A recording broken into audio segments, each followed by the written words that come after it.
മാത്രമല്ല അവരെ സംബന്ധിച്ച് അവര് ഒരു കംഫർട്ട് സോണിലാണ്. മലയാളിയെ സംബന്ധിച്ച ഒരു പ്രശ്നം അതാണ്. അപ്പൊ അതിന്റെ അപ്പുറത്തോട്ടും ഇല്ല. ഞാനിപ്പോ ഹാപ്പിയാണ്, എനിക്കിത് മതി, എന്തിനാ ഈ ഭ്രാന്തിന്റെ പുറകെ പോകുന്നതാണ് ആലോചിക്കുന്നത്. പക്ഷെ ഈ സുഖം എന്നും നിൽക്കില്ല എന്നുള്ളത് നമ്മൾ തിരിച്ചറിയണം. ഇപ്പൊ അങ്ങ് പറഞ്ഞതുപോലെ ഈ നോയറ്റിക് സയൻസ് എന്ന് പറഞ്ഞൊരു പുതിയ സയൻസിന്റെ ബ്രാഞ്ച്, പുതിയതല്ല പഴയ സാധനം തന്നെ പുതിയ പേരിട്ട് ഇങ്ങനെ വിളിക്കുകയാണ്. അപ്പൊ അതിൽ കോൺഷ്യസ്നസ് സ്റ്റഡീസ് ആണ് ഇപ്പൊ നടക്കുന്നത്.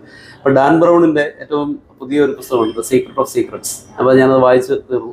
അപ്പൊ അതിനകത്ത് വളരെ അത്ഭുതപ്പെടുന്ന കാര്യങ്ങളാണ് അതിനകത്ത് പറയുന്നത്. കാരണം അതിനകത്ത് ഈ പറയുന്ന മുരുക എനർജി, ഓരോ എനർജികളെ കുറിച്ച് അതിനകത്ത് വ്യക്തമായിട്ട് പറയുന്നുണ്ട്. അതുപോലെ തന്നെ CIA ആണ് ഇന്ന് ഈ പറഞ്ഞ ബ്രെയിൻ മാപ്പിങ്ങിന്റെയും അതിന്റെ അപ്പുറം, ബ്രെയിൻ മാപ്പിംഗ് അല്ല, ഒരാളിന്റെ ബ്രെയിനിൽ നിന്ന് ഒരു പ്രത്യേക എനർജി ക്രിയേറ്റ് ചെയ്തിട്ട് ആ എനർജിയെ ട്രാൻസ്ഫർ ചെയ്ത് മറ്റു സ്ഥലത്ത് അയച്ചിട്ട് അവിടുത്തെ കാര്യങ്ങൾ, രഹസ്യങ്ങൾ കണ്ടെത്തുക. ആ ഒരു അവിടെ നെഗറ്റീവാണ് അവരുടെ എയിം, എന്നാലും അവർ ചെയ്യുന്നുണ്ട്. അപ്പൊ മനുഷ്യന് വലിയ സാധ്യതയാണ്. അപ്പൊ ഇത്രയും വലിയ പഠനങ്ങൾ നടന്നുകൊണ്ടിരിക്കുമ്പോൾ നമ്മൾ ഇതിനോടെല്ലാം മൗനമായിട്ട്, ഇപ്പൊ ശങ്കരാചാര്യ സ്വാമികൾ അദ്ദേഹം ഖേജരി വിദ്യയിലൂടെ സഞ്ചരിച്ചു. അദ്ദേഹം ഗുരുവായൂർ ക്ഷേത്രത്തിന്റെ മുകളിലൂടെ പോയപ്പോഴത്തേക്ക് ഗുരുവായൂരപ്പനെ വണങ്ങാത്തതുകൊണ്ട് ഗുരുവായൂരപ്പൻ അദ്ദേഹത്തെ താഴെ തള്ളിയിട്ട് വന്നു. അപ്പൊ അവിടെ ഒരു ഓട്ടം എപ്പോഴും ഇട്ടിട്ടുണ്ട്. അവിടെ എപ്പോഴും ശിവേലി വരുമ്പോഴും അവിടെ നിർത്തി ഒരു ഇത് ചെയ്യുന്നുണ്ട്. അപ്പൊ ഇതൊക്കെ വെറും കഥകളാണെന്ന് പറഞ്ഞു വധിക്കാതെ ഇത്രയും വലിയ ശക്തി മനുഷ്യന്റെ ഉള്ളിൽ ഉണ്ട് എന്ന് അറിഞ്ഞുകൊണ്ട് കൂടുതൽ പ്രൊമോട്ട് ചെയ്യാനുള്ള സ്റ്റഡീസാണ് നമ്മൾ യഥാർത്ഥത്തിൽ ഇവിടെ ചെയ്യേണ്ടത്. അപ്പൊ നമ്മൾ ഇവിടെ ചെയ്യുന്ന വെച്ചാൽ ഓരോ വർഷം ഇപ്പൊ തന്നെ വിദ്യാഭ്യാസ മന്ത്രിയുടെ പ്രഖ്യാപനം വന്നിട്ടുണ്ട്, സിലബസ് 10ാം ക്ലാസ്സിലെ കൂടുതലാണ്, 25% വീണ്ടും കുറയ്ക്കണമെന്നാണ്. അപ്പൊ മന്ദബുദ്ധികളുടെ തലമുറ ഉണ്ടാക്കാനുള്ള ഒരു സിസ്റ്റമാണ് അത്. പൊളിറ്റിസൈസ് ചെയ്യുന്ന ഒരു ഇഷ്യൂ ആണ്. കാരണം ആരും ചോദ്യം ചെയ്യപ്പെടാതെ ഇരിക്കാൻ വേണ്ടിയുള്ള ഒരു സിസ്റ്റമാണ്. അപ്പൊ അങ്ങനെയല്ല, നമുക്ക് നചികേതസുകളാണ് ആവശ്യം, അല്ലെ? മരണത്തിന്റെ രഹസ്യം അന്വേഷിച്ച് യമധർമ്മന്റെ അടുത്ത് വരെ പോയ നചികേതസുകളാണ് നമുക്ക് ആവശ്യം. അതിനുള്ള സിസ്റ്റമാണ് യഥാർത്ഥത്തിൽ നമ്മൾ ഡെവലപ്പ് ചെയ്തെടുക്കേണ്ടത്. അപ്പൊ അതിന് ഇങ്ങനെയുള്ള കോഴ്സുകൾ വളരെയേറെ പ്രയോജനം ചെയ്യും എന്നുള്ളത് ഉറപ്പാണ്. അപ്പൊ ഇതിന്റെ ഈ കോഴ്സ് സ്ട്രക്ചറും കാര്യങ്ങളും എങ്ങനെയാണ്? എന്തൊക്കെ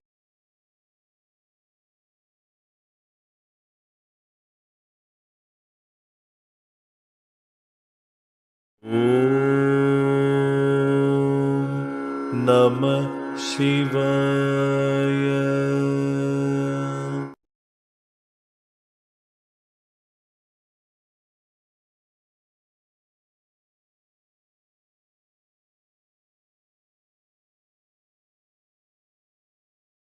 കോഴ്സ് നമ്മൾ ബേസിക് കോഴ്സ് എന്ന് പറഞ്ഞാൽ സാധാരണ ആളുകളെ സംബന്ധിച്ചോളം അവർക്ക് അതായത് ഇതിൽ ഒരുപാട് കോഴ്സുകൾ ഉണ്ട് ഓരോ സെക്ഷനിലേക്ക്. പക്ഷെ ബേസിക് കോഴ്സ് എന്ന് വെച്ചാൽ നമ്മൾ ഉദ്ദേശിക്കുന്നത് ഒരു സാധാരണ നമ്മളെ അപ്രോച്ച് ചെയ്യുന്ന ആളുകൾക്ക് ഫിസിക്കലായിട്ടുള്ള കുറച്ച് കാര്യങ്ങളായിരിക്കും വേണ്ടി വരിക. അതായത് ഇപ്പോൾ ഒരാൾ പറയും എനിക്ക് പഠനത്തിന് അത്ര പറ്റുന്നില്ല, അല്ലെങ്കിൽ ചിലർ എനിക്ക് വലുത്ത് പ്രശ്നമാണ്, അല്ലെങ്കിൽ കുടുംബകലകം, അങ്ങനെ നമുക്ക് അറിയാവുന്ന കുറച്ച് റീസൺസിനാണ് കൂടുതൽ ആളുകൾ വരിക. അപ്പൊ അതിന് നമ്മൾ എന്താ കഴിഞ്ഞാൽ ബേസിക് കോഴ്സ് എന്ന് പറയും. ബേസിക് കോഴ്സ് കൊടുത്തിട്ട് അതിനകത്ത് നമ്മൾ പ്രൊമോട്ട് ചെയ്തിട്ട് ഈ പറഞ്ഞ പ്രശ്നങ്ങളെ പരിഹരിക്കാനായിട്ട് അവർക്ക് ചില വൈബ്രേഷൻസ് നമ്മൾ ക്ലിയർ ചെയ്ത് കൊടുക്കുന്നു. അപ്പൊ അതൊരു ഒറ്റ കോഴ്സായിട്ട് നമ്മളൊരു 3,500 രൂപയ്ക്ക് നമ്മൾ ചെയ്തു കൊടുക്കും. അപ്പൊ അവരുടെ നീഡ്സ് ഫുൾഫിൽ ചെയ്ത് പോകാനുള്ള വഴിയിലേക്ക് അവർ നീങ്ങാൻ പറ്റും. അപ്പൊ മിക്ക ആളുകൾ അതാ വേണ്ടോ. പിന്നെ ഇതിന്റെ കൂടുതൽ കാര്യങ്ങൾ അറിയണം. നേരത്തെ പറഞ്ഞ വൈബ്രേഷൻസ് അറിയണം, അതിന്റെ ഫ്രീക്വൻസി അറിയണം, അത് എങ്ങോട്ട് റിയാക്ട് ചെയ്യണം. അങ്ങനെ അഡ്വാൻസ്ഡ് സ്റ്റഡീസ് വരുന്നത് ആ ഭാഗത്താണ്. അതും ഓരോ സബ് ഡിവിഷൻസും ഡിവിഷൻസും വെച്ചിട്ടാണ് ചെയ്യുന്നത്. പിന്നെ ഇപ്പൊ ഞാൻ പറഞ്ഞത് ഈ നീഡ്സിന്റെ ഭാഗത്ത് വന്നതിന് ശേഷം പിന്നെ നമുക്ക് പറഞ്ഞ ആരോഗ്യമാണ് വേണ്ടത്. ആരോഗ്യം നമ്മൾ ഇതിന്റെ യോഗ വിത്ത് നമ്മൾ ഈ ട്രാൻസ്പേഴ്സൺ വർക്കൗട്ട് കൂടി കൊടുക്കുന്ന ഒരു രീതിയാണ് കൊടുക്കുന്നത്. യോഗ വേണ്ടാത്തവർക്ക് ട്രാൻസ്പേഴ്സൺ വർക്കൗട്ട് മാത്രമായിട്ട് ചെയ്യുന്നുണ്ട്. അപ്പൊ അതിനൊരു കോഴ്സ് ഫീ നമ്മൾ ഈ ട്രാൻസ്പേഴ്സൺ വർക്കൗട്ട് മാത്രം വേണമെങ്കിൽ അത് നമുക്ക് പതുക്കെ കസേര ചെയ്തിട്ട് നമ്മുടെ ഓൺ ഫോഴ്സ് ഓട്ടോമാറ്റിക് നമ്മൾ ബോഡിയിൽ മുഴുവൻ വർക്ക് ചെയ്യിക്കാവുന്ന രീതിയിലുള്ള ഒരു ചെറിയൊരു ലഘുവായിട്ടുള്ള ഒരു വിദ്യയാണ് പഠിപ്പിക്കുക. അതിന് പ്രത്യേകിച്ച് അത് ഈ വിദ്യ എന്ന് വെച്ചാൽ നമുക്ക് 10 വയസ്സ് തൊട്ടിട്ട് എത്ര ഏജിലായിട്ടുള്ള ആൾക്കാർക്ക് ചെയ്യാൻ പറ്റും. കാരണം കസേര ഇരുന്നിട്ട് മാത്രമേ ചെയ്യുള്ളൂ. പിന്നെ ഈവൻ കുറച്ചധികം പ്രാക്ടീസ് ആയി കഴിഞ്ഞാൽ നമുക്ക് ഈവൻ നമ്മൾ പറയും നമ്മളൊരു ക്രൗഡഡ് ബസ്സിലാണെങ്കിലും ചെയ്യാൻ പറ്റും. അപ്പൊ അതിന്റെ ഒരു പ്രത്യേകത എന്ന് വെച്ചാൽ ഇതിൽ 10 മിനിറ്റ് ചെയ്യുമ്പോൾ നമുക്ക് ഏകദേശം ഒരു മണിക്കൂർ 1.5 മണിക്കൂർ നടക്കുന്നതിന്റെ അല്ലെങ്കിൽ ഒരു അരമണിക്കൂർ brisk ആയിട്ട് ഓടുന്നതിന്റെ ഒരു റിസൾട്ട് നമുക്ക് ബോഡിയിൽ മൊത്തത്തിൽ കിട്ടുന്നുണ്ട്.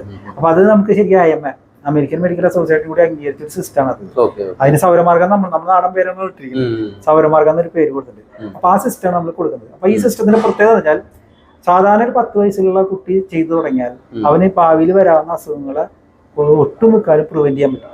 അതുപോലെ ഹാർട്ട് ഡിസീസ് ആയാലും കൊളസ്ട്രോൾ, ഷുഗർ, അങ്ങനത്തെ കാര്യം, ക്യാൻസർ പോലും പ്രിവെന്റ് ചെയ്യുന്ന രീതിയിൽ നിൽക്കുന്നത്. അപ്പൊ ബോഡി മൊത്തത്തിൽ ഈ പറഞ്ഞ ഇന്നർ ഫോഴ്സിനോട് റിലേറ്റ് ചെയ്ത് വർക്ക് ചെയ്യുമ്പോൾ ബോഡി എപ്പോഴും കൃത്യമായിട്ടൊരു റോബസ്റ്റ് ബോഡി ആയിട്ട് നിൽക്കുന്ന ഒരു അവസ്ഥ വരുന്നുണ്ട്. അപ്പൊ അത് നമ്മൾ എപ്പോഴും പ്രൊമോട്ട് ചെയ്യുന്നത് കുട്ടികൾക്ക് വേണ്ടിയിട്ടാണ്, കുട്ടികൾ ചെയ്യണമെന്ന് പറയാം. പിന്നെ നമുക്ക് രോഗങ്ങളുള്ള ആൾക്കാർക്കാണെങ്കിൽ അതിൽ നിന്ന് പെട്ടെന്ന് റാപ്പിഡ് റിക്കവറിക്കും നല്ലത് നമ്മുടെ ഈ വർക്കൗട്ട് പ്ലാൻ കൊടുക്കുന്നത്. ക്യാൻസർ പേഷ്യൻസിനൊക്കെ നമ്മൾ കൊടുക്കാറുണ്ട്. അപ്പൊ ഡോക്ടേഴ്സ് തന്നെ പറയുന്നുണ്ട്, ഇതിൽ വരുന്ന ഡോക്ടേഴ്സ് തന്നെ മറ്റു സാധാരണ പേഷ്യൻസിന് പെട്ടെന്ന് റിക്കവർ ചെയ്യുന്നുണ്ടെന്ന് പറയും. അതെ. പിന്നെ റിപ്പീറ്റേഷൻസ് വരില്ല. ഉം. അപ്പൊ ഇത് ഏത് ഏജിനും ചെയ്യാം, നമുക്ക് അത് ചെയ്തു തുടങ്ങാൻ നല്ലതാണ്. ഉം. പക്ഷെ ഏറ്റവും കൂടുതൽ നമ്മൾ റെക്കമെൻഡ് ചെയ്യുക ഒരു 10 വയസ്സിന് മുതലുള്ള കുട്ടികളെ ചെയ്യുക. കാരണം അവരെ നമുക്ക് എപ്പോഴും ആ ഹെൽത്ത് എപ്പോഴും മെയിൻറ്റെയിൻ ചെയ്യാൻ പോകുന്നത്. അങ്ങനെ ഈ ഹെൽത്തിൽ നമ്മൾ കൊടുക്കുന്നുണ്ട്. പിന്നെ നമുക്ക് ഈ സൈക്കോളജിക്കൽ സൈഡ് എന്ന് പറയും. സൈക്കോളജി സൈഡ് എന്ന് വെച്ചാൽ നമുക്ക് ഒരാൾക്ക് ആത്മവിശ്വാസം കൂട്ടണം, അല്ലെങ്കിൽ അയാൾക്കൊരു എന്തെങ്കിലും ഹാർഡിൽസ് ഉണ്ടെങ്കിൽ ഓവർകം ചെയ്യണം. ഇതിനൊക്കെ നമ്മൾ സാധാരണ കൗൺസിലിംഗ് കൊടുക്കാറുണ്ട്. പക്ഷെ കൗൺസിലിംഗ് നല്ലത് നമ്മളതിനെ ആപ്റ്റാന്ന് ഈ ഫോഴ്സ് മുഖേന നമ്മൾ മനസ്സിലാക്കുകയാണെങ്കിൽ ആ ഫോഴ്സിനെ ഇന്ന പർപ്പസിന് ഉപയോഗിക്കാൻ സാധിക്കുകയാണെങ്കിൽ നമ്മൾ ഓട്ടോമാറ്റിക് ഓവർകം ചെയ്യും. അപ്പൊ സ്വയം നമ്മൾ ഇതിനെ കുറിച്ച് മനസ്സിലാക്കുമ്പോൾ നമുക്ക് മറ്റുള്ളവരുടെ ഹെൽപ്പ് ഇല്ലാതെ നമുക്ക് സൈക്കോളജിക്കലായിട്ട് വളരെ വളരെ ഇമ്പ്രൂവ് ചെയ്യാൻ പറ്റുന്ന ഒരു വിഭാഗം ഇതിലുണ്ട്. അതുപോലെ നേരത്തെ തന്നെ നമുക്ക് സ്പിരിച്വാലിറ്റിയിലാണെങ്കിൽ ഇതിന്റെ കണ്ടന്റ് ഒരുപാട് ലാർജ് കണ്ടന്റ് ആണ്. അപ്പൊ ഇത് സബ്സെക്ഷൻസ് ആയിട്ട് ഒരുപാടുണ്ട്. അത് നമ്മൾ വരുന്നതിനനുസരിച്ചിട്ട് ഈ 3500 തൊട്ടിട്ട് ചെറിയ ചെറിയ ഡിവിഷൻസ് വെച്ചിട്ട് കൊടുക്കുന്നുണ്ട്. അത് ഓരോ സെക്ഷൻസിൽ വരുന്ന ആളുകളെ അതുപോലെ എണ്ണം വെച്ചിട്ട് ചിലപ്പോൾ 50 പേരൊക്കെ വരുന്ന നമ്മൾ ഈ പറഞ്ഞ 3500 കുറച്ച് വളരെ ലഘുവായിട്ട് വരും. അപ്പൊ നമ്മളെ സംബന്ധിച്ച് എല്ലാവർക്കും എത്തിക്കണം എന്നൊരു ആഗ്രഹം കൂടി ഉണ്ട്. പക്ഷെ നമ്മളെ ട്രെയിനർമാരുണ്ട്, അവർക്കൊരു ഫീസ് ഉണ്ട്, പിന്നെ നമുക്കൊരു ഹാൾ എടുക്കേണ്ടി വരും. അങ്ങനത്തെ ഒരു എക്സ്പെൻസ് ഉള്ളതുകൊണ്ട് നമുക്കൊരു ചെറിയ ഫീസ് വെക്കാത്തതല്ല. അപ്പൊ അത് നമ്മൾ ഓരോരുത്തർക്കും വേണ്ടിയിട്ടുള്ള സ്ട്രക്ചർ വെച്ച് ആളുകൾ കൂടുതലുണ്ടെങ്കിൽ ആ ഫീസ് കുറച്ചുകൊണ്ട് അത് അവർക്ക് കൂടി ഉപകാരപ്രദമാവുന്ന രീതിയിലാണ് ചെയ്യുന്നത്. നമ്മളെ സംബന്ധിച്ച് കഴിഞ്ഞാൽ തദ്ദേശീയരായിട്ടുള്ള ആളുകളിൽ നിന്നുള്ള ഫീസ് അല്ല അതിൽ കൂടുതൽ വരുന്നത്. കാരണം വിദേശത്ത് നിന്ന് ഒരുപാട് ആളുകൾ പഠിക്കാൻ വരുന്നുണ്ട്. അവർക്കൊക്കെ നമുക്ക് അത്യാവശ്യം ഫീസ് നമുക്ക് വാങ്ങിക്കാൻ പറ്റും. പിന്നെ നമുക്ക് ഇതിൽ ഏറ്റവും കൂടുതൽ നമ്മൾ പ്രൊമോട്ട് ചെയ്യുന്നത് വിദ്യാർത്ഥികൾക്ക് വേണ്ടിയാണ്. കാരണം ഈ ട്രാൻസ്ഫേഴ്സ് വിഷയങ്ങളെ കുറിച്ച് അറിഞ്ഞ് ട്രാൻസ്ഫർ സൈക്കോളജിയിലുള്ള നമുക്ക് ഏതെങ്കിലും ഒരു BATP എടുത്തു കഴിഞ്ഞാൽ വിദേശ രാജ്യങ്ങൾ നേരത്തെ പറഞ്ഞു കഴിഞ്ഞാൽ നമുക്കൊരു വലിയൊരു കരിയർ ആയിട്ടുള്ളൊരു ഇത് വരുന്നുണ്ട്. അതല്ല ഒരു പാഷനായിട്ട് എടുക്കാൻ പറ്റുന്ന ഒരു ഫീൽഡ് കൂടിയാണ്. കാരണം ഇത്തരം ഫോഴ്സുകളും ഇത്തരം രീതികളും ഓരോരുത്തരിലും പ്രവർത്തിക്കുന്നതും അവർക്ക് എന്തൊക്കെ റെമഡി കൊടുക്കണം ഇതൊക്കെ നമുക്ക് ഈ പറഞ്ഞ കാര്യങ്ങളിൽ കൊടുക്കുമ്പോൾ നമ്മൾ വളരെ പാഷനായിട്ടുള്ളൊരു ജോബ് കൂടി ആയി വരും. ഒരിക്കലും ഒരു ജോബും നമുക്കൊരിക്കലും ഒരു ബോറായിട്ട് തോന്നില്ല. കാരണം ഇത് എപ്പോഴും ഇത് അപ്ഡേറ്റഡ് ആണ്. കാരണം ഓരോ കാര്യങ്ങളും കണ്ടുപിടിച്ചുകൊണ്ടിരിക്കുകയാണ്. അപ്പൊ നമ്മളെ സംബന്ധിച്ച് വളരെ കൂടുതൽ അറിവുകളിലേക്ക് കടക്കാനും അത് നമ്മുടെ ലൈഫിലേക്ക് ഉപയോഗിക്കാൻ പറ്റുന്ന ഒരു ഫീൽഡ് കൂടിയാണ്. ഇത്തരം വിഷയങ്ങളാണ് ഇത് ഇങ്ങനെ കരിക്കുലായിട്ടൊക്കെ നിൽക്കുന്നത്. പിന്നെ ഓരോ വിഷയത്തിലേക്കുള്ളത് നമ്മൾ കൊടുക്കുന്നുണ്ട്. ഒരു സ്പിരിച്വൽ ടൂറിലേക്ക് നമ്മൾ കൊടുക്കുന്നുണ്ട്. കാരണം അക്ഷരക്തിസാനം എന്ന് പറഞ്ഞാൽ അവിടേക്ക് പോയിട്ട് അവർക്ക് കാര്യങ്ങൾ കാണിച്ചു കൊടുക്കുക, അവർക്ക് ഒരു ബെനിഫിറ്റ് കൊടുക്കുക.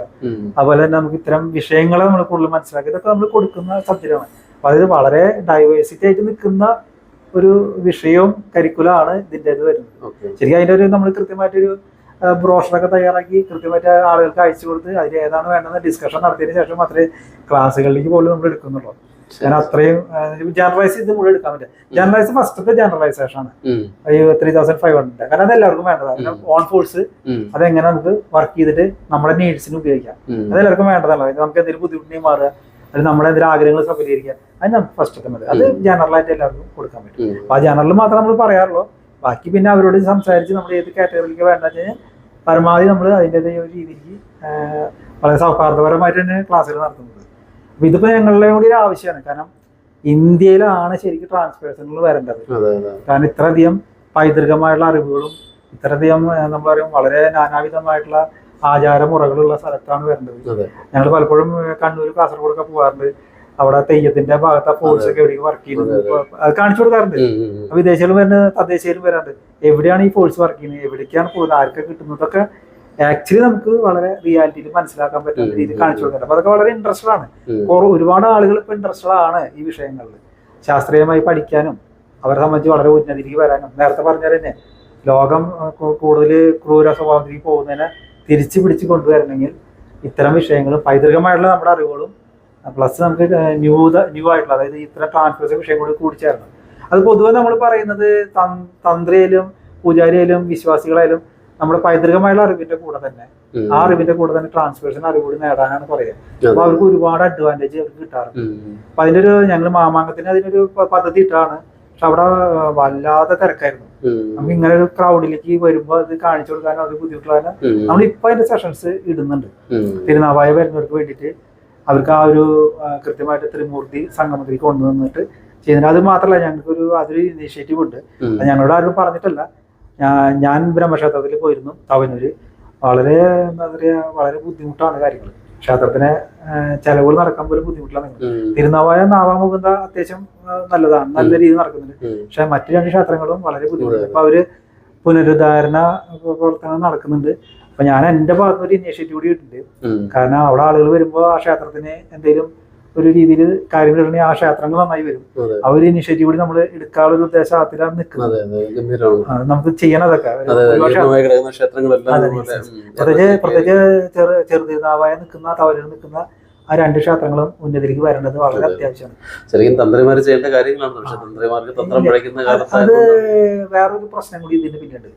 കാരണം തന്ത്ര സമുച്ചയത്തിലോ അല്ലെങ്കിൽ പൂജാതി വിധികളിലോ പറയുന്ന കാര്യങ്ങൾ ഒരുപക്ഷെ അവർക്ക് അറിവ് നന്നായിട്ട് ഉണ്ടായിരിക്കും, അവർ ചെയ്യുന്നുണ്ടാവാം. പക്ഷെ ഇപ്പോഴത്തെ നൂതനമായിട്ടുള്ള ട്രാൻസ്ഫേഴ്സ് വിഷയങ്ങളിൽ ഇത്രയധികം കാര്യങ്ങൾ വന്നിട്ടുണ്ട്.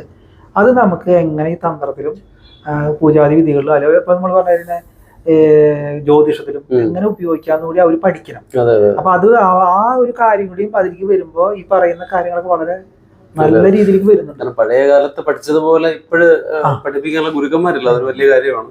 ഇപ്പൊ തന്നെ ആയുർവേദം എടുത്തു നോക്കി കഴിഞ്ഞാൽ നമുക്കറിയാം, അതിന്റെ ഒരു ശ്ലോകത്തിന്റെ ഒരു പാദത്തിന്റെ ഒരു ചെറിയ ഭാഗമാണ് പഠിപ്പിക്കുന്നത്. ഇതിപ്പോ 5 വർഷം കോളേജിൽ പഠിച്ചിറങ്ങിയും BAMS കഴിഞ്ഞിട്ട് അവരിൽ ആയുർവേദ ഡോക്ടർമാരായി മാറുന്നു. അപ്പൊ വൈദ്യൻ എവിടെ നിൽക്കുന്നു? വേദജ്ഞനാണ് വൈദ്യൻ, പിന്നെ മർമ്മജ്ഞനാണ്, ഹൃദയജ്ഞനാണ്. ഇങ്ങനെയൊക്കെയുള്ള ആ ആളിന്റെ മുമ്പ് ഒരിക്കലും ഒരു ഡോക്ടറിനെ നിൽക്കാൻ പറ്റില്ല. അതുപോലെയാണ് ഈ എല്ലാ മേഖലകളിലും ഈ പറഞ്ഞ അപജയം വന്നിട്ടുണ്ട്. അത്രയും ഗഹനമായിട്ട് ഈ വിഷയത്തിലേക്ക് പഠിച്ചിറങ്ങി സാധനാക്രമത്തിലൂടെ സ്വയം ആർജിച്ചെടുത്ത് മനനം ചെയ്ത് ഇതൊന്നും ഇതാവുന്നില്ല. നമ്മളിൽ തന്നെ പറയുന്നുണ്ട് ശ്രവണം, ഗ്രഹണം, മനനം, നിധിധ്യാസനം, ഇതിലോട്ട് ഇതൊന്നും പോകുന്നില്ല. നമ്മൾ ജസ്റ്റ് കേൾക്കുന്നു, പരീക്ഷയ്ക്ക് വേണ്ടി ഇതാവുന്നു, അതിന് വേണ്ടി മാത്രമുള്ളത്. ഞങ്ങൾ ഈ ആയുർവേദത്തിൽ നമ്മൾ ഇതിന്റെ ട്രാൻസ്ഫേഴ്സിൽ കൊടുക്കുന്നുണ്ട്. ഡോക്ടേഴ്സിനെ സംബന്ധിച്ച് ഒരു രോഗി വരുമ്പോ അതിപ്പോ താങ്കൾ ഇരിക്കുമ്പോൾ ഫോഴ്സ് വർക്ക് ചെയ്യുന്നത് ഓൾറെഡി നമുക്കറിയാം. ആ ഫോഴ്സിലുള്ള വൈബ്രേഷൻ നോക്കിയാൽ ഈ രോഗിക്ക് എന്താണ് ശരിക്കും ആക്ച്വലി സംഭവിക്കുന്നത് എന്ന് നമുക്ക് മനസ്സിലാക്കാൻ പറ്റും. ആ പ്ലസ് നമുക്ക് മെഡിസിന്റെ കൂടെ മെഡിസിനിലും ജീവനുണ്ടെന്നാ പറയാം. ആയുർവേദ മെഡിസിനിലും ജീവനുണ്ട്.